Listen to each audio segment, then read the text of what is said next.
Nur surəsi Mədinədə nazil olmuşdur. 64 ayəd. Bağışlayan və mehriban Allahın adıyla. Bu, səmadan nazil edib hökmlərini vacib buyurduğumuz bir surədir. Biz onda açıq-aşkar ayələr nazil etdik ki, bəlkə düşünüb ibrət alasınız. Zinakar kişiyə və zinakar qadına 100 çubuq vurun. Allaha və axirət gününə inanırsınızsa, Allahın dini barəsində bu işin icrasında ürəyiniz onlara yumşalmasın və möminlərdən bir dəstə də onların əzabına şahid olsun. Zinakar kişi ancaq zinakar, yaxud müşrik bir qadınla evlənə bilər. Zinakar qadın da yalnız zinakar, yaxud müşrik bir kişiyə ərə gedə bilər. Bu, belə bir evlənmə möminlərə haram edilmişdir. İsmətli qadınlara zina isnad edib, sonra dediklərini təsdiqləyəcək 4 şahid gətirə bilməyən şəxslərə 80 çubuq vurun və onların şəhadətini heç vaxt qəbul etməyin. Onlar sözsüz ki, Allahın itaətindən çıxmış əsl fasiqlərdir. Bundan, namuslu qadınlara atdığı böhtandan sonra tövbə edib özlərini islah edənlər istisna olmaqla. Çünki Allah tövbə edənləri bağışlayandır, rəhimlidir. Arvadlarına zina isnad edib, özlərindən başqa şahidləri olmayanların hər biri, sözünün doğru olduğuna dair 4 dəfə Allahın adıyla Əşhədü billahi, Allahı şahid gətirirəm deyə şəhadət verməlidir. 5-ci dəfə, əgər yalan deyirsə, Allah ona lənət eləsin deməlidir. Qadının da hakimin hüzurunda ərinin yalan deməsi barədə 4 dəfə Allahı şahid tutması əzabı ondan dəf edər. 5-ci dəfə, əgər yalan deyirsə, Allah ona lənət eləsin deməlidir. Əgər Allahın sizə neməti və mərhəməti olmasaydı, Allah tövbələri qəbul edən, hikmət sahibi olmasaydı, halınız necə olardı? O günahkarların cəzasını dərhal verib, onları rüsva edərdi. Həqiqətən yalan xəbər gətirənlər öz içərinizdə olan bir zümrədir. Onu, o xəbəri pis bir şey zənn etməyin. O bəlkə də sizin üçün xeyirlidir. O zümrədən olan hər bir şəxsin qazandığı günahın cəzası vardır.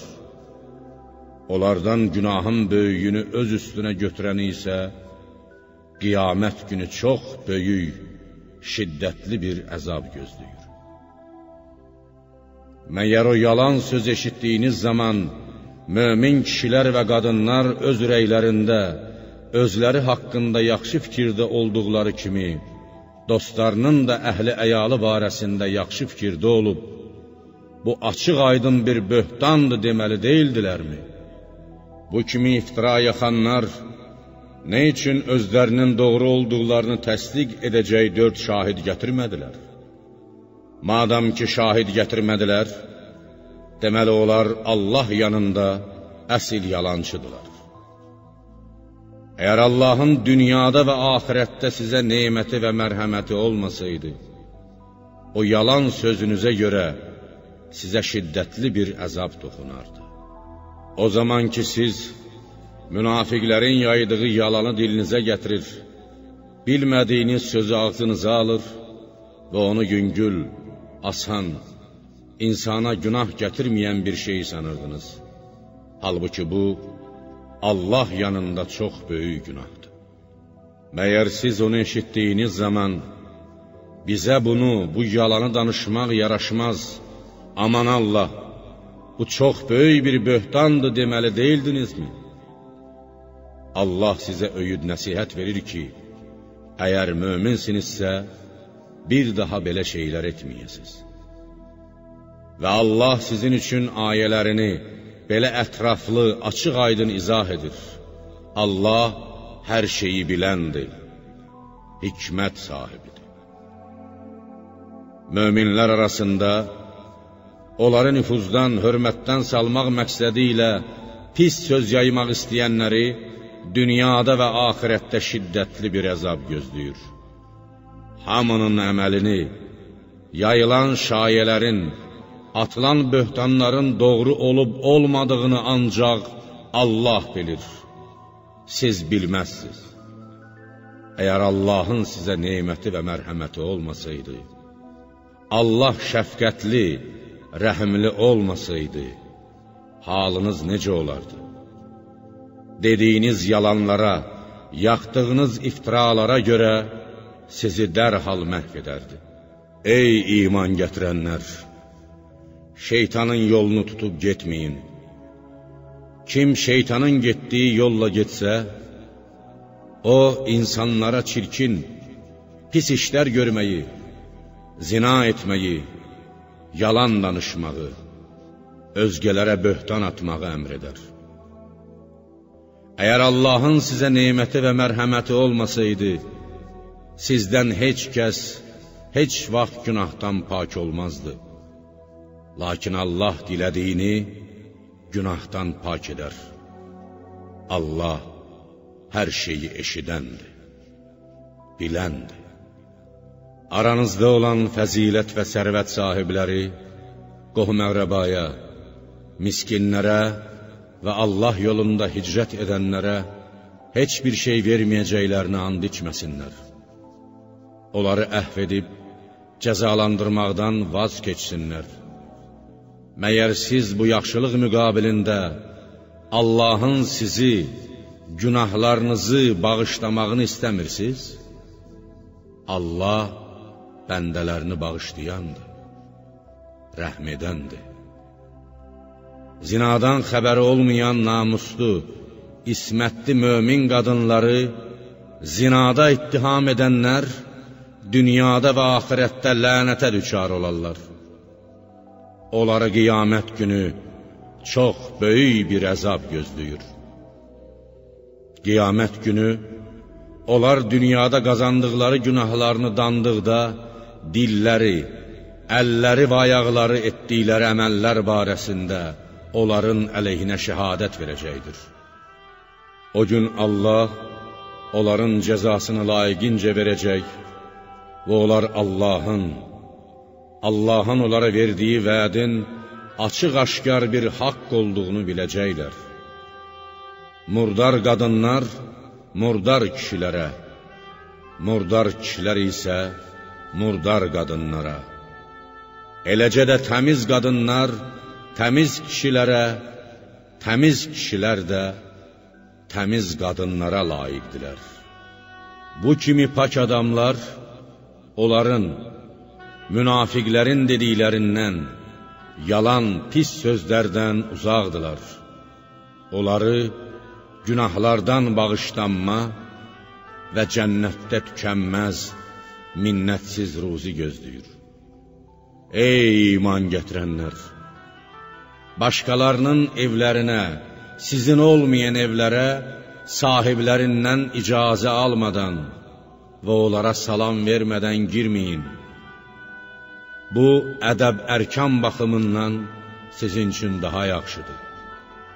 Bəlkə Allahın bu əmrinin hikmətini düşünüb anlayasınız və həmişə yadda saxlayıb ona əməl edəsiniz. Əgər orada heç kəsi tapmasanız, sizə icazə verilməyənə də içəri girməyin. Sizə geri dönün deyilsə, geri dönün. Bu, Allah yanında sizin üçün daha təmiz bir davranışdır. Allah nə etdiklərinizi bilir. İçərisində əşyanız olan karvansara, mehmanxana, ümumi istifadə yerləri kimi qeyri-məskun evlərə icazəsiz daxil olmaq sizin üçün günah deyildir. Allah sizin aşkar etdiklərinizi də, gizli saxladıqlarınızı da, aşkarda da, gizlində də nə etdiyinizi bilir.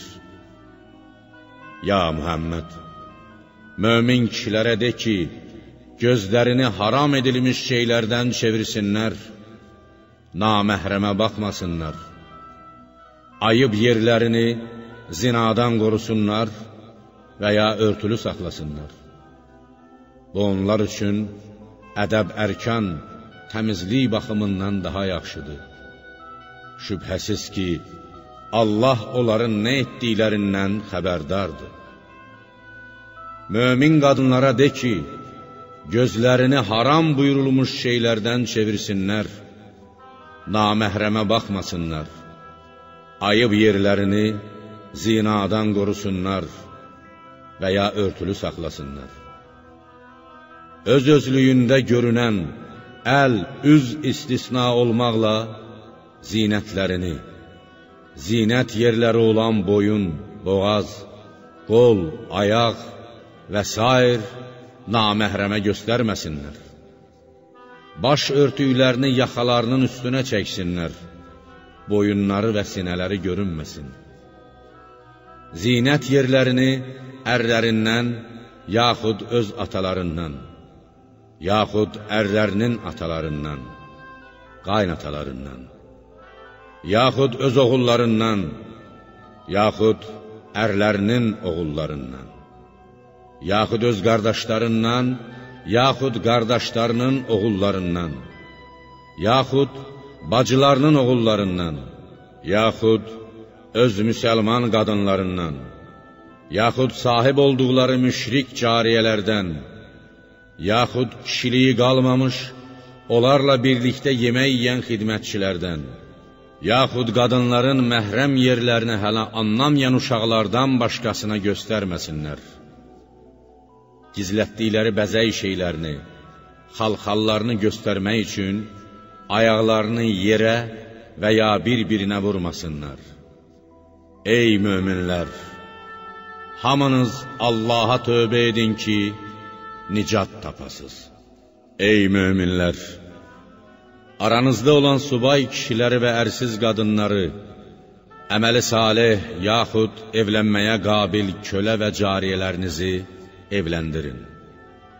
Əgər onlar yoxsuldurlarsa, Allah öz lütfü ilə onları dövlətli edər. Allah lütfü, mərhəməti ilə genişdir, hər şeyi biləndir.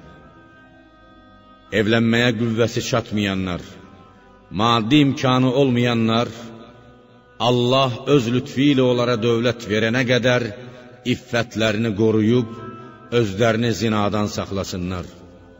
Kölələrinizdən müqatabə etmək, əvvəlcədən bağlanılmış yazılı müqaviləyə əsasən, müəyyən məbləğ pul qazanıb ağasına vermək şərti ilə köləlikdən azad olmaq istəyənlərlə, əgər onlarda bir xeyir, müqavilədəki şərtlərin yerinə yetirilməsi üçün qüdrət görürsünüzsə, müqatabə edin. Onlara Allahın sizə verdiyi maldan verin. Zəkatdan onlara o qədər verin ki, özlərini satın alıb azad edə bilsinlər. Əgər cariyələriniz ismətlərini qoruyub saxlamaq istəsələr, fani dünya malı əldə etmək xatirinə onları zinaya məcbur etməyin. Kim onları, cariyələri zinakarlığa məcbur edərsə, bilsin ki, onların bu məcburiyyətindən sonra əlbəttə Allah zinakarlığa vadar olanlara bağışlayar, rəhm edər. Zinakarlığa vadar edilən cariyələrin günahı, onlar bu işlə öz xoşuna deyil, zor gücünə məşğul olduqları üçün həmin cariyələrin özlərinə deyil, onların pul qazanmaq məqsədi ilə zinakarlığa sövq edən ağalarının boynuna düşər. Həqiqətən biz Qur'anda sizə haqqı nahaqdan ayırt edən açıq-aşkar ayələr, sizdən əvvəl gəlib gedənlər keçmiş ümmətlər barəsində məsəllər, hekayətlər və müttəqilər üçün öyüd nəsihət nazil etdik.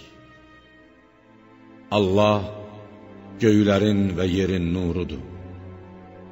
Kainatı yaradıb ona nur verən, yer və göy əhlinə haqq yolu göstərən Xaliqdir. Onun, Peyğəmbərimizin və möminlərin qəlbində olan nuru, içində çıraq olan bir taxçıya bənzər. Taxçadakı o çıraq bir qəndilin içindədir. O qəndil isə sanki parlaq bir ulduzdur. O çıraq nə şərqdə, nə də qərbdə, aləmin ortasında olan mübarək bir zeytun ağacından yandırılır. Şərqdə deyildir ki, günəş batdıqda, qərbdə də deyildir ki, günəş doğduqda qaranlıqda qalsın. Onun, zeytun ağacının yağı özünə ot toxunmasa da, sanki hardasa işıq saçır. O, nur üstündə nurdur. Allah dilədiyini öz nuruna qovuşdurur. İstədiyinə öz nurunu bəxş edib, cənnət yolu olan İslam dininə yönəldir. Allah, həqiqəti anlaya bilsinlər deyə, insanlar üçün misallar çəkir. Allah, hər şeyi biləndir.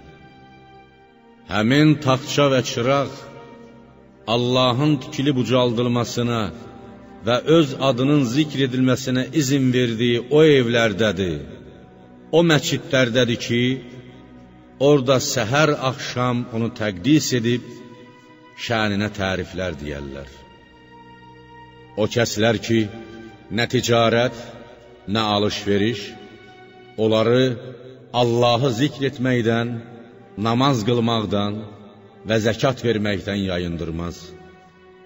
Onlar qəlblərin və gözlərin haldan hala düşəcəyi, dəhşətdən ürəklərin duymaqdan, gözlərin görməkdən qalacağı bir gündən, qiyamət günündən qorxarlar.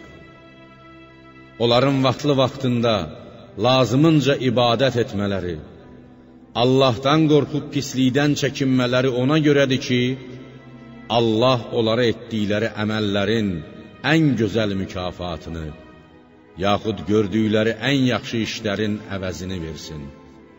Onlara olan lütfünü artırsın. Allah dilədiyinə saysız, hesabsız ruzi verər.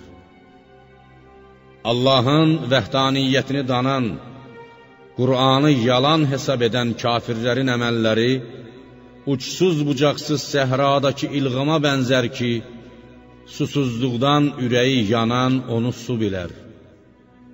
Nəhayət gəlib ona yetişdiyi zaman, onun heç nə olduğunu görər. O öz əməlinin yanında ancaq Allahın cəzasını tapar. Allah da onun cəzasını layiqincə verər. Allah tezliklə haqq hesab çəkəndir. Yaxud onların əməlləri zəngin dənizin zülmətinə bənzər. Onu bir dalğa, o dalğanın üstündən bir dalğa, onun da üstündən bir bulud, dalğa, zülmət üstündən zülmət örtər. O əlini çıxartdıqda hardası onu görməz. Allah bir kəsə nur bəxş etməsə, onun nuru olmaz. Ya Muhammed, məyər göylərdə və yerdə olanların, mələklərin, insanların, cinlərin qanadlarını açıb, qatar-qatar uçan quşların Allahı təqdis edib şəninə təriflər dediklərini görmüsənmi? Allah onlardan hər birinin duasını, şükür sənasını, yaxud onların hər biri öz duasını, şükür sənasını bilir. Allah onların nə etdiklərini layiqincə biləndir. Göylərin və yerin hökmü Allahındır. axır dönüş də Allahadır. Məyər görmürsənmi ki, Allah buludları qovar, sonra onları bir araya toplayar, sonra da üst-üstə yığıb topa halına salar. Və görürsən ki, o buludların arasından yağmur çıxar. Sonra Allah göydən dağlar kimi çox və böyük dolu yağdırar. Sonra da onunla istədiyini bəlaya düçar edər. İstədiyindən də onu sovuşdurar. Buludların şimşəyinin parıltısı az qala gözləri kör edər. Allah gecəni gündüzə, gündüzü də gecəyə çevirər. Həqiqətən bunda, gecə və gündüzün bir-birinin ardınca gedib gəlməsində bəsirət sahibləri üçün bir ibrət vardır. Allah hər heyvanı bir sudan, nütvədən yaratmışdır. Onların bəzisi qarnı üstə sürünür, bəzisi 2, bəzisi isə 4 ayaq üstündə gəzir. Allah istədiyini yaradır. Həqiqətən Allah hər şeyə qadirdir. Həqiqətən biz hökmlərimizi, halal və haram buyurduqlarımızı, haqq yolu açıq aydın bildirən ayələr nazil etdik. Allah dilədiyini doğru yola, İslam dininə yönəldər. Münafiqlər Allaha, Peyğəmbərə iman gətirdik, itaət etdik deyər. Bundan sonra isə onlardan bir dəstə Peyğəmbərdən üç çevirər. Belələri mömin, dilləri ilə ürəkləri bir olan müsəlman deyirlər. Münafiqlər aralarında hökm etmək üçün Allahın kitabının və Peyğəmbərin yanına çağrıldıqda, onlardan bir dəstə onun yanına gəlməkdən, haqqa boyun qoymaqdan dərhal üç çevirər. Əgər haqq onların tərəfində olsa, itaət edib, tez onun yanına gələrlər. Onların qəlblərində mərəzmi, şək, nifaq mərəzimi var? Yaxud Allahın və Peyğəmbərinin onlara cövr, haqsızlıq edəcəklərindən qorxurlar. Xeyr, onlar özləri zülmkardılar.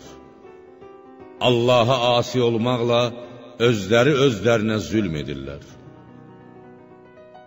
Aralarında hökm vermək üçün Allahın və Peyğəmbərinin yanına çağrıldıqları zaman möminlərin sözü ancaq eşitdik və itaət etdik deməkdən ibarətdir. Nicat tapanlar da məhz onlardır.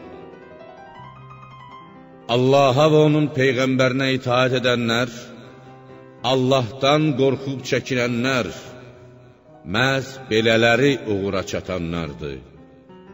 Əbədi səadətə, cənnətə qovuşanlardır. Ya Mühəmməd, münafiqlər onlara əmr etdiyin zaman mütləq cihada çıxacaqları haqda Allaha çox möhkəm and içdilər. Onlara de, yalandan and içməyin, itaətiniz məlumdur. Yaxud sizdən tələb olunan and yox, adicə itaətdir. Həqiqətən Allah nə etdiklərinizdən xəbərdardır. De, Allaha itaət edin, Peyğəmbərə itaət edin. Çünki Peyğəmbərə itaət etmək, elə Allaha itaət etməkdir. Əgər Peyğəmbərin əmrindən üz döndərsəniz, bilin ki, onun vəzifəsi ancaq ona tapşırılanı, sizin də vəzifəniz ancaq sizə tapşırılanı yerinə yetirməkdir. Əgər ona itaət etsəniz, doğru yolu tapmış olarsınız. Peyğəmbərin öhdəsinə düşən isə yalnız dini, Allahın hökmlərini, risalətini açıq-aşkar təbliğ etməkdir. Allah aranızdan iman gətirib, yaxşı iş görənlərə, yalnız mənə ibadət edərlər, heç nəyi mənə şərik qoşmazlar deyə, onları özlərindən əvvəlkilər kimi yeryüzünün varisləri edəcəyini, İsrail övladını yeryüzündə kafirlərin yerinə gətirdiyi kimi, onları da müşriklərin yerinə gətirəcəyini, onlar möminlər üçün, onların Allahın özü bəyəndiyi dinini, İslamı möhkəmləndirəcəyini, hər tərəfə yayacağını və onların qorxusunu sonra əmin-amanlıqla, arxayınçılıqla əvəz edəcəyini vəd buyurmuşdur. Bundan sonra küfr edənlər şübhəsiz ki, Allahın itaətindən çıxmış əsil fasiqlərdir. Namaz qılın, zəkat verin və Peyğəmbərə itaət edin ki, sizə rəhm olunsun. Allahın vəhdaniyyətini inkar edən kafirlərin yeryüzündə öz Rəbbini aciz edə biləcəyini, Allahın əzabından qaçıb canlarını qutara biləcəyini güman etməyin. Onların məskəni cəhənnəmdir. O necə də pis sığınacaqdır. Ey iman gətirənlər! Sahib olduqlarınız kölə və kənizlər, həddi buluğa çatmayanlar yanınıza daxil olmaq istədikdə, bu 3 vaxtda sizdən icazə alsınlar. Sübh namazından əvvəl, günorta, yatıb dincəlmək, istirahət etmək üçün paltarınızı çıxartdığınız zaman və gecə namazından sonra. Bu 3 vaxt sizin üçün xəlvət vaxtı. Paltarsız ola bilərsiniz. Qalan vaxtlarda bir-birinizin yanına icazəsiz girib çıxmaqda sizə də, onlara da heç bir günah yoxdur.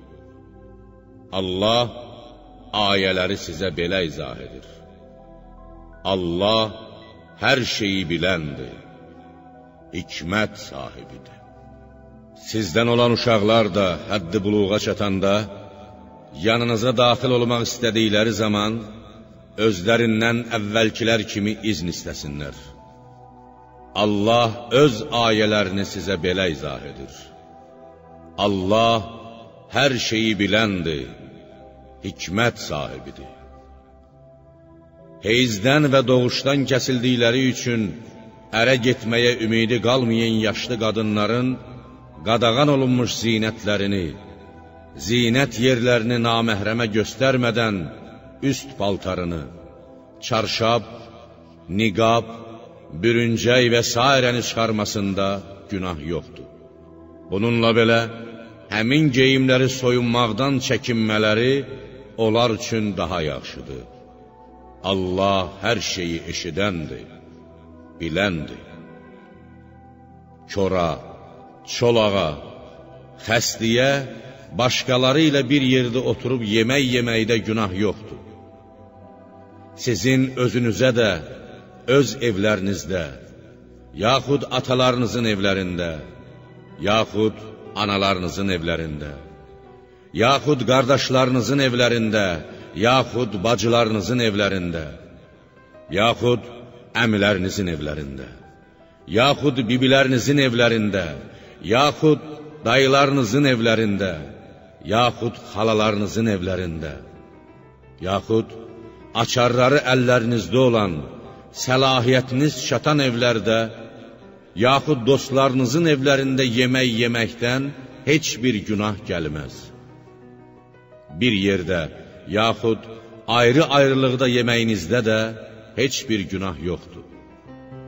Evlərə daxil olduğunuz zaman özünüzü, bir-birinizi, qohum-əqrabanızı, dostlarınızı və dindaşlarınızı Allah dərgahından bərəkət və xoşluq diləyən bir salamla salamlayın. Allah ayələri sizə belə izah edir ki, düşünüb daşınasınız. Həqiqətən möminlər ancaq Allaha və onun Peyğəmbərinə iman gətirən ümumi bir iş, cihad, cümə xütbəsi, məsləhət, məşvərət üçün Peyğəmbərlə bir yerdə olduqda, ondan izn almamış bir yerə getməyən kimsələrdir. Ya Muhammed, səndən izin istəyənlər, məhz belələri Allaha və onun Peyğəmbərinə inananlardır. Əgər onlar bəzi işləri üçün səndən izin istəsələr, onlardan özün istədiyinə, yanından getməyə izin ver və onlar üçün Allahdan bağışlanma dilə. Həqiqətən Allah bəndələrini bağışlayandır, rəhm edəndir. Peyğəmbəri çağırmağı öz aranızda bir-birinizi çağırmanızla eyni tutmayın. Peyğəmbəri özünüz bir-birinizi çağırdığınız kimi çağırmayın. Ona, Muhammed, nə deyirsən yox. Bəli, buyur ey Allahın elçisi, ey Allahın Peyğəmbəri deyə cavab verin. Və ya Peyğəmbərin duasını öz duanız kimi hesab etməyin. Onun duası sizinkilərdən fərqli olaraq Allah dərgahında mütləq qəbul olunar. Həqiqətən Allah sizlərdən xütbə zamanı məsciddən xəlvət sovuşub aradan çıxanları bilir. Onun, Allahın yaxud Peyğəmbərin əmrinə qarşı çıxanlar, başlarına gələcəyi bir bəladan, yaxud düçar olacaqları şiddətli bir əzabdan həzər etsinlər. Bilin və agah olun ki, göylərdə və yerdə nə varsa, hamısı Allahındır. O, həqiqətən sizin nə əməl sahibi olduğunuzu, hansı məzhəbə qulluq etdiyiniz və məxluqatın, yaxud münafiqlərin dirilib onun hüzuruna qaytarılacaqları günü, qiyamət gününü bilir. Həmin gün Allah onlara dünyada nə etdiklərini xəbər verəcəkdir. Allah hər şeyi biləndir.